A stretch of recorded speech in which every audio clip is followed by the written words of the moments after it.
Assalomu alaykum akalar. Sergeli o'zgarishga kelganmiz suv chiqargani. Bitta akamizdan savol kelgan. Qoqiladigan turbani uchi qanday bo'ladi degan savolga javob qisqacha tarzda tushuntiramiz. Mana shu turba birinchi qoqiladigan turbamiz. Turbamizning uchi mana shunday resor bilan aylantirib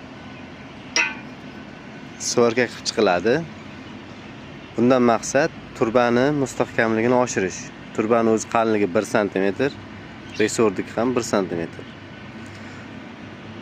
Qalinligi 2 sm bo'ladi.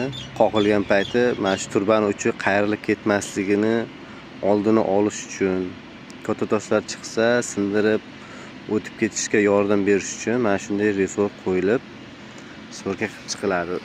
Turbani ichi mana shunday ochiq qoladi, narigi tomon ochiq. Hech qanday uchburchak yo turbani uchini svorka qilib yopib qo'yish bo'lmaydi. Mana shu holatda qoladi.